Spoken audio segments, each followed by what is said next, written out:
Yang Muhammad Tuan Haji Taib Azamuddin bin Muhammad Taib.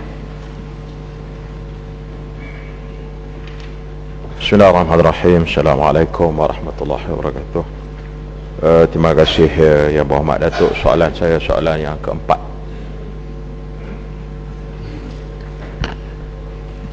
Waalaikumsalam dan salam satu Malaysia. Tuan Yang Dipertua, dari segi definisi operasional, maafkan saya, tanggungjawab seorang guru ialah melakukan jenis kerja yang memberi nilai tambah kepada pengajaran dan pembelajaran murid serta amalan profesionalisme keguruan. Beban tugas guru pula didefinisikan sebagai segala jenis kerja yang pada satu tahap didapati menjejaskan prestasi pengajaran dan pembelajaran murid serta amalan profesionalisme keguruan. Oleh itu, berdasarkan definisi dan rungutan yang dibangkitkan, Kementerian Pelajaran Malaysia telah pun mengambil langkah dengan menubuhkan sebuah jawatankuasa khas menangani isu beban tugas guru 2010 yang bertanggungjawab untuk mengenal pasti faktor-faktor yang menyebabkan beban guru bertambah dan mencadangkan langkah-langkah penyelesaian bagi isu tersebut. Ada 14 faktor yang dikatakan sebagai penyumbang kepada menyebabkan berlakunya beban tugas guru ini, dan ada lebih kurang 12 langkah telah diperlakukan oleh jawatankuasa ini untuk mengatasinya. Antara langkah yang telah dan sedang dijalankan ialah melaksanakan penambahan norma perjawatan guru KBSR di sekolah rendah dan KBSM di sekolah menengah, iaitu dari 1.5N kepada 1.7N yang telah dilaksanakan secara berperingkat. Perubahan norma perjawatan guru ini dijangka akan melibatkan pertambahan sebanyak 33,104 jawatan sejak 2006 hingga 2010, sebanyak 11,674 pegawai jawatan pegawai perkhidmatan pendidikan siswadah grade VG41 telah diwujudkan. Pada tahun 2009, kerajaan telah meluluskan sejumlah 6,898 jawatan yang terdiri daripada pembantu takbir rendah dan pembantu am pejabat pelbagai grade jawatan bagi semua sekolah harian di bawah KPM. KPM juga sentiasa peka terhadap keperluan penambahbaikan perjawatan anggota khidmat sokongan bagi membantu guru-guru dalam tugas-tugas pentadbiran yang bertujuan memberi ruang kepada guru untuk menumpukan sepenuhnya pengajaran dan pembelajaran di bilik darjah.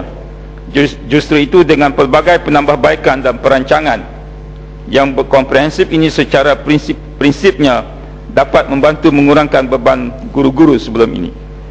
Di samping itu, seperti yang telah diumumkan oleh Yang Amat Berhormat Menteri Pelajaran Malaysia sempena sambutan Hari Guru Kebangsaan kali ke-39 pada 16 Mei 2010 yang lalu, iaitu mengurangkan bilangan jawatankuasa di peringkat sekolah kepada jumlah yang lebih wajar, mengkaji semula bilangan peperiksaan dan ujian di peringkat sekolah, menyusun semula tugas-tugas pekeranian di sekolah, serta menyelaraskan kursus-kursus penting yang perlu dihadiri oleh guru-guru di peringkat Kementerian Pelajaran supaya tidak wujud pertindahan kursus. Terima kasih.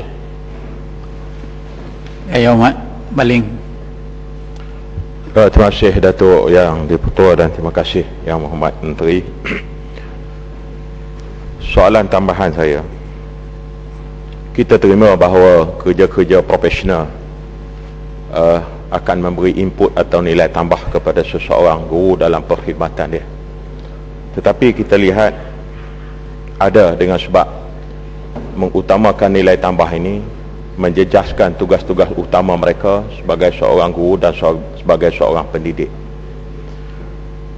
Saya dipahamkan bahawa pegawai dan kaki tangan bukan guru di sekolah-sekolah di Kedah sahaja memerlukan lebih daripada 3,000 orang. Tapi sampai sekarang kita nampak belum diatasi. Begitu juga option guru dan juga projection guru-guru ni, walaupun kita lama dah merdeka, tapi nampak macam tak selesai sampai sekarang.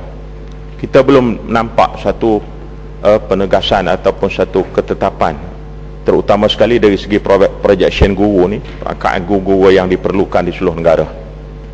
Dan saya minta apakah kerajaan sedar dan bila untuk atasi kedudukan ini. Terima kasih.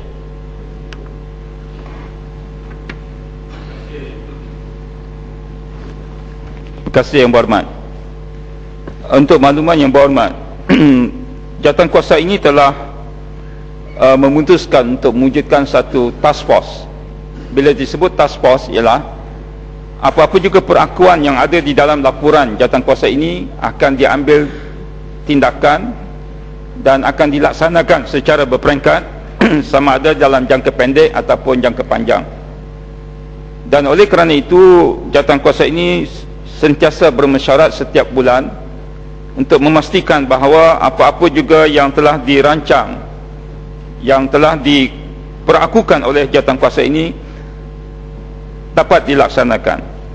Dan perkara yang dibangkitkan oleh yang berhormat, terutamanya antara contoh bagi mengurangkan tugas perkeranian yang didakwa oleh guru terpaksa dilakukan, seperti mengambil kedatangan, mengambil yuran dan sebagainya, ya. Oleh kerana itu jawatankuasa ini telah mencadangkan supaya KPM memohon kepada agensi pusat 100 jawatan pembantu takbir N17 melalui urusan pindah butiran perjawatan ataupun trade off untuk ditempatkan di 50 buah sekolah grade A yang mempunyai enrolment melebihi 1,500 orang.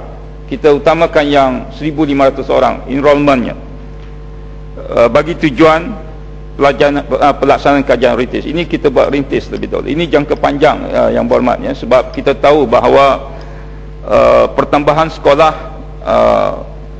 boleh dikatakan meningkat dari masa ke semasa. Dan ini juga menyebabkan kadang-kadang kita melihat bahawa bilik darjah ada yang terlalu padat, dan kita cuba berusaha mengurangkannya kepada 25 orang setiap bilik darjah untuk mengurangkan beban tugas guru ini. Bahkan ada cadangan perakuan dalam laporan jawatankuasa ini ialah untuk mewujudkan jawatan-jawatan guru pembantu, ya, ataupun pembantu guru. Dan mengenai dengan isu option tadi, kita sebenarnya kadang-kadang kita berhadapan dengan satu daripada punca masalah kepada beban tugas guru ini ialah berlakunya mismatch, ya. Mismatch iaitu akibat daripada guru-guru option tertentu mengajar mata pelajaran yang lain. Maka ini menyebabkan timbul masalah kekurangan guru dan kadang-kadang membebankan tugas guru-guru yang lain. Jadi oleh kerana itu saya memberi jaminan kepada yang berhormat, dengan adanya task force hasil daripada laporan jawatankuasa ini, maka kita dapat mengatasi masalah ini secara berperingkat, dan mana-mana yang perlu kita lakukan secara jangka pendek kita akan laksanakan dengan segera. Terima kasih.